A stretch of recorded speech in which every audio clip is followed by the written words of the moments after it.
सेठ गिरधारी लाल की कंजूसी पूरे गांव में मशहूर थी। राधा, आज तुम आधा घंटा देरी से आई थी। तुम्हारे 10 घंटे की दिहाड़ी है 100 रुपए, पर तुम आधा घंटा लेट आई थी, इसलिए तुम्हारी दिहाड़ी हुई 95 रुपए।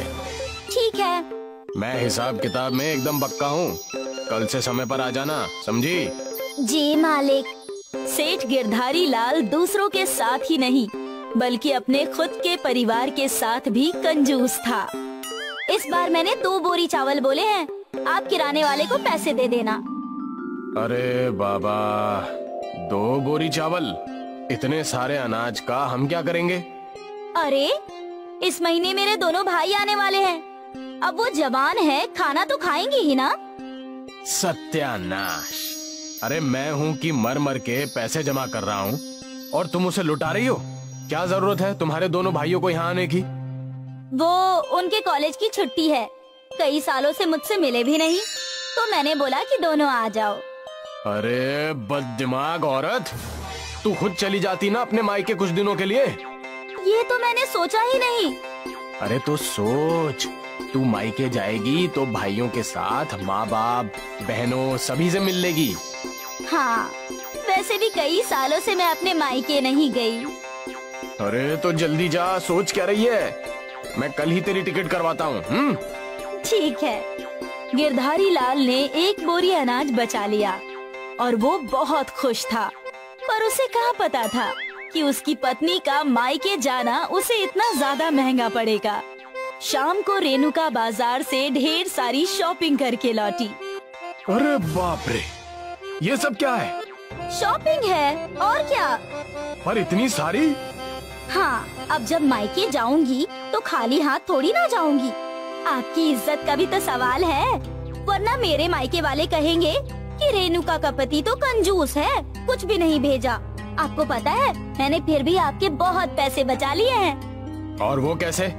मैंने ये सब सेल में खरीदा है, 50% की छूट पे।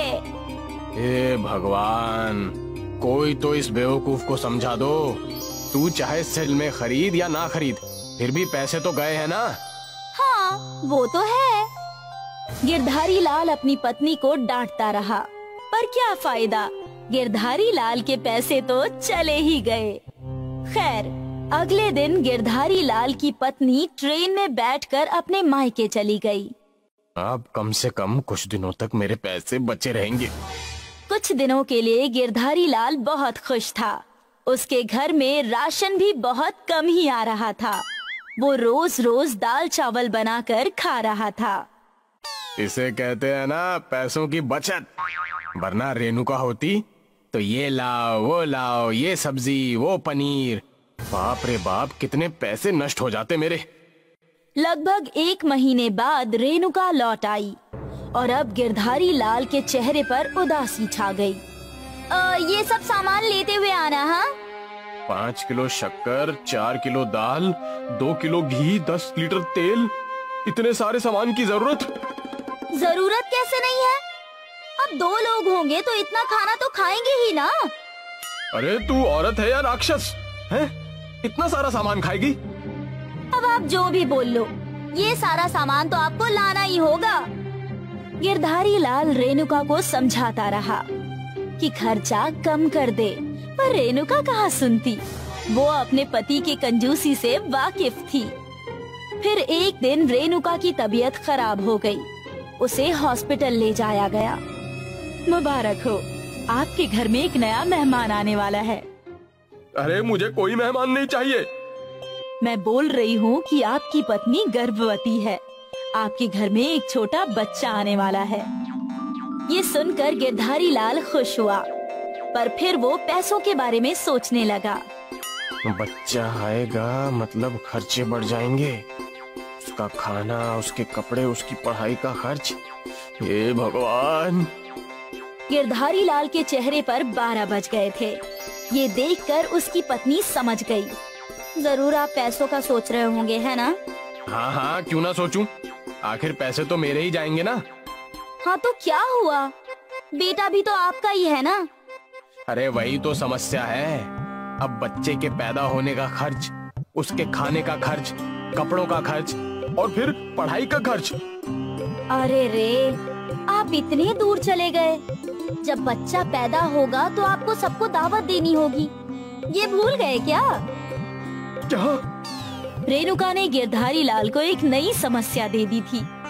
उस दिन से गिरधारी लाल सोचने लगा कि वो कैसे दावत के पैसे बचाएगा। अरे कम से कम 40-50 लोग तो आएंगे ही, सबको भरपेट खाना खिलाना, वो भी पकवान। बाप रे बाप, मैं तो लुट जाऊंगा। मुझे कुछ ना कुछ तो सोचना ही पड़ेगा। यहाँ रेणुका की डिलीवरी का समय नजदीक आ रहा था और वहाँ गिरधारी लाल परेशान हो रहा था। क्या करूं, क्या करूं? आखिर एक दिन गिरधारी लाल को ये योजना मिल ही गई और उस दिन उसके चेहरे पर मुस्कान आई। रेणुका ने एक बेटे को जन्म दिया। गिरधारी लाल बहुत खुश था। अरे मेरा बेटा, तुम जितने चाहे उतने मेहमानों को बुलाओ दावत पे। क्या हुआ, आज सूरज पश्चिम से निकला है क्या? अरे वो तो पता नहीं, लेकिन आज मुझे बेटा हुआ है। इस खुशी में रेणुका ने अपने सारे परिचितों और रिश्तेदारों को न्योता दिया। वो कब से सबको दावत पर बुलाना चाहती थी, पर गिरधारी लाल की कंजूसी की वजह से वो कर नहीं पा रही थी। दावत वाली रात को गिरधारी लाल के घर में मेहमानों की भीड़ लगी थी। गिरधारी लाल ने अपने नौकर को आवाज लगाई, अरे शंभू, सभी मेहमानों के सामने पकवान रख दे। शंभू ने हर आदमी के सामने एक प्लेट रखी जिसमें बस 2 लड्डू थे। बस 2 लड्डू देखकर लोग हैरान रह गए। अरे ये क्या, बस 2 लड्डू? अरे आप कंजूस से और क्या अपेक्षा कर सकते हैं? अरे कम से कम यहाँ बुलाकर हमारा अनादर तो नहीं करना चाहिए था। लोग उठकर जाने ही वाले थे कि अरे अरे रुके रुके रुके, ये आपका अनादर करने के लिए नहीं, बल्कि ये खेल है।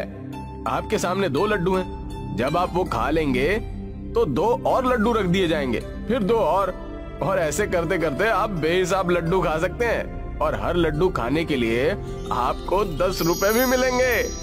क्या कहा भैया, 10 रुपए? अरे वाह वाह वाह वाह वाह, ये लड्डू आपको बिना हाथ मोड़े और बिना मुंह को प्लेट में लगाए खाना होगा। अरे भला ऐसे भी कोई खा सकता है क्या? जरूर ये कंजूस हमें कुछ खिलाना ही नहीं चाहता। हाँ बिल्कुल, लगता है ये इसका कोई षड्यंत्र है। खाना खाने बैठे सभी लोग गिरधारी लाल की कंजूसी समझ चुके थे।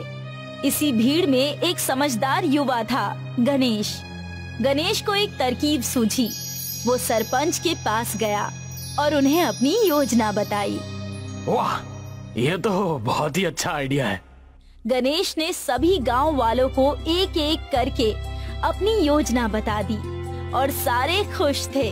और गिरधारी लाल को कुछ समझ नहीं आ रहा था कि आखिर ये हो क्या रहा है। ये लोग कितनी भी कानाफूसी कर लें, लेकिन कोई तरीका ही नहीं है जिससे ये लोग मेरे लड्डू खा सकें। पर गिरधारी लाल की ये गलतफहमी टूट गई जब उसने देखा कि सभी लोग अपने बगल में बैठे लोगों को लड्डू खिला रहे थे। अरे ये क्या? लोग लड्डू खाए जा रहे थे और गिरधारी लाल का सेवक लड्डू परोसे जा रहा था। मैंने 10 लड्डू खा लिए, लाओ मेरे 100 रुपए। हाँ भैया, मैंने तो 16 लड्डू खाए गिरधारी भाई। ये आपका अच्छा था, लड्डू भी खा लिए और पैसे भी दोगे। ये खेल रोज खेला करो हैं? पैसे ले और निकल यहाँ से, चल। एक एक करके गिरधारी लाल को हर एक को पैसे देने पड़े और अपनी जेब खाली देखकर, अरे दावत तो मुझे बहुत महंगी पड़ी। काश मैं लोगों को अच्छे से दावत दे देता, कम से कम मेरा खर्चा कम होता। इसलिए आपको हमेशा बोलती हूँ कि इतनी कंजूसी भी मत किया कीजिए, पर आप मेरी सुने तब ना। अब गिरधारी लाल बस अपना सिर पकड़कर बैठा था। वो करता भी तो क्या, उसके इतने सारे पैसे लुट चुके थे।